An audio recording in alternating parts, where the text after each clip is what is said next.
When I first watched trailers of this film and then eventually saw the film, I felt like I did not need to explain why it didn't work. But upon its release, it has a high rating of a 3.7 on Letterboxd, and the reception is fairly positive. So of course, this warrants me ranting about it for 10 minutes. Let me start with a bit of an introduction. I have not seen either of the previous Deadpool films, but I am familiar enough with how they work. With the fourth wall breaking and the vulgar comedy and extreme violence, I wasn't really put off by this idea, so I didn't necessarily avoid them.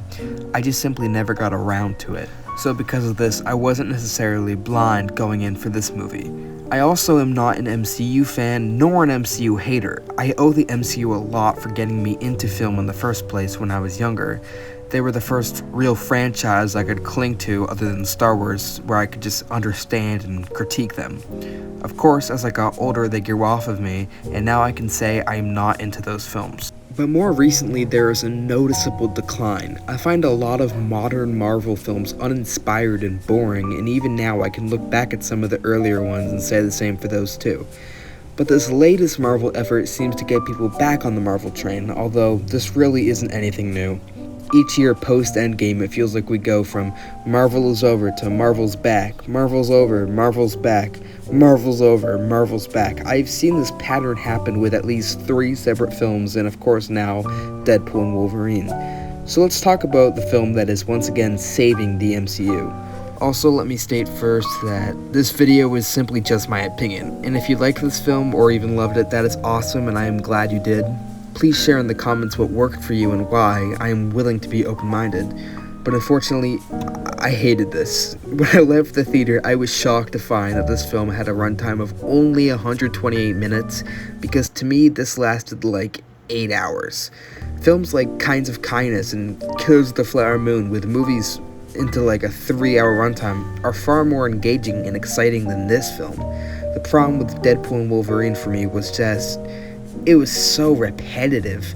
Half of this movie is just dead air. The film is just 2 hours of Ryan Reynolds making dirty jokes and killing people. It's just obnoxious. It doesn't help that the storyline is also just such nonsense. To understand half the film, you need to watch 34 films and 5 whole TV shows to understand the basic rules and limitations of this universe, to even understand how this film operates.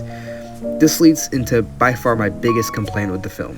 It is simply just a product, a copy and pasted cookie cutter shell of a film made with zero heart or soul, just another factory creation tacked on to the endless stream of Marvel content. The times when this film tries to be emotional, and oh boy, there's plenty, come off as completely insincere and corporate. And on this topic, the film tries way too hard and tries far too much and too often for emotional implication to the point of hilarity. But it's a joke. It's pointing out these cliches and making fun of it. Yeah, no, this argument can't really be made here. Just because you are pointing out the problems with the writing doesn't excuse bad writing. It's just lazy and stupid.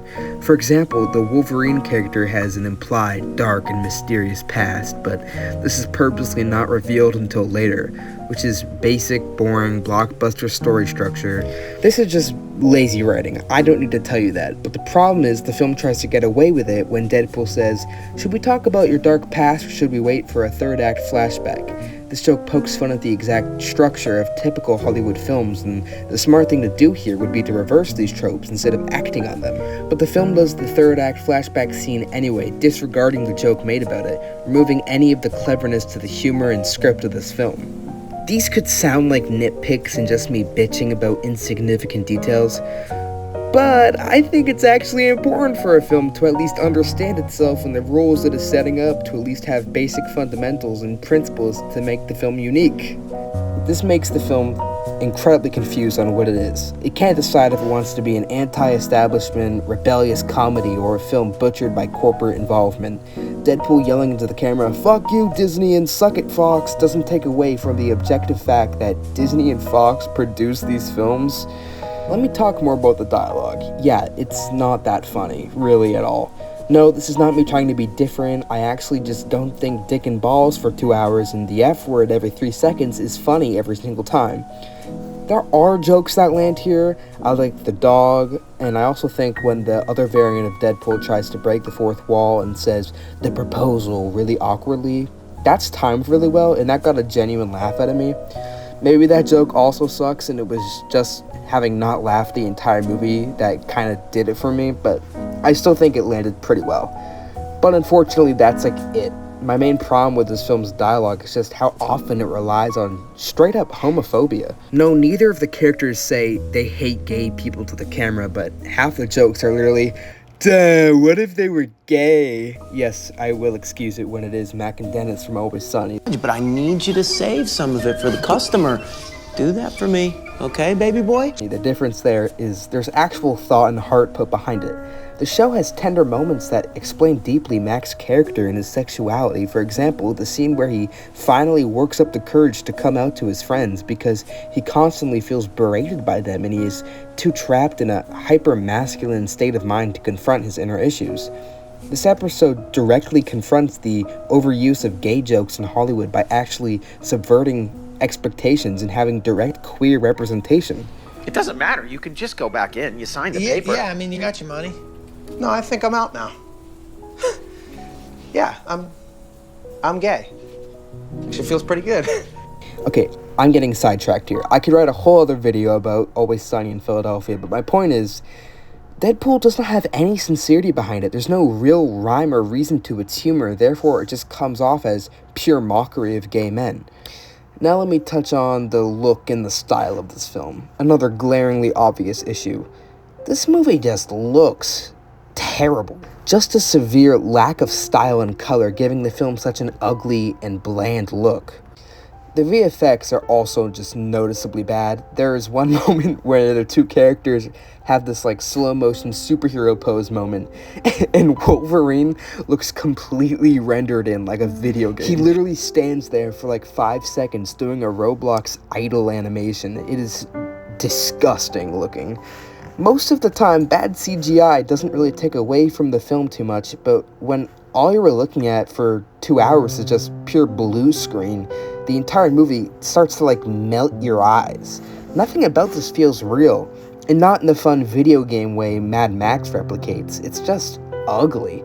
There's also just no style here, just boring directing all around. With action movies, the directing is usually hit or miss, but there are so many opportunities for creativity in action. But no MCU film is really ever trying to do anything about it. Oh, but you must hate fun. There are so many fun movies. I love fun cinema. There are plenty of action films that break the stereotype by incorporating interesting and creative direction, but this film is just not one of them. Action films are supposed to be fun, but when there is no weight to the stuff happening on screen, it is impossible to get me immersed. Let me expand more on that. There are like 4 different scenes of Deadpool and Wolverine beating each other up. When the action scene is 2 characters who can infinitely regenerate and heal, what is the point? What are the stakes? There are no stakes. It's just mindless violence. There is a one-take scene in here that replicates the hallway fight from Oldboy, and it just comes off incredibly cheap and fake. I feel like the director Sean Levy doesn't really understand what made the fight in Oldboy so good. It wasn't that it was just a one-take, one-angle action scene. That concept is cool enough, but now it's kind of overdone. But with Oldboy, the acting in that scene is incredible. Watching the main character plow through endless opponents is interesting, but what makes it even better is how more and more everyone starts to become afraid of who they are fighting. He becomes a monster, like an unstoppable force. It isn't just mindless action, it is directed incredibly and evolves into something different and honestly terrifying by the end. Oldboy could get its own video explaining why that movie works so well, but Deadpool and Wolverine doesn't. I didn't even mention in that scene, they're fighting over like 100 characters, 100 Deadpools, who can infinitely regenerate, so by the end, there's no baggage whatsoever. What the fuck is even the point of this? I'll tell you, in its pure entertainment and mindless violence. This movie, if you can even call it that, just goes on forever. Long enough Deadpool has to look in the camera and say, "Home stretch, you guys, I promise." Did they know that their movie fucking sucks? Did they know this would feel like an absolute eternity? Oh my god, I didn't even begin to go into what the hell this movie is about, because in all honesty, I couldn't tell ya. There's a bad guy who wants to rule the world, so they have to sacrifice themselves because she's unstoppable. How heroic. Oh, turns out we don't actually have to die. They're alive anyway. Everybody wins.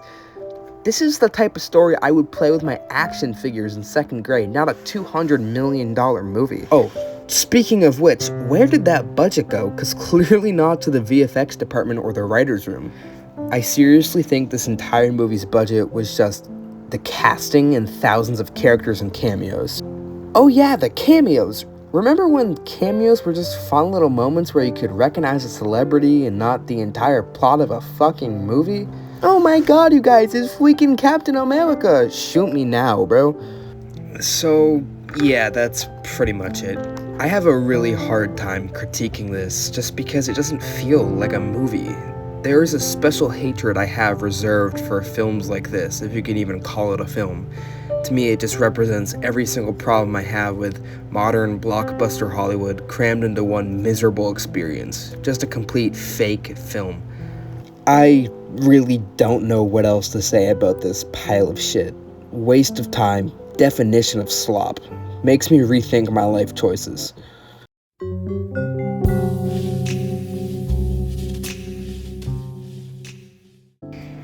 Well, this video kind of slowly turned into me losing my mind, but that's kind of how I felt about watching the movie in the first place.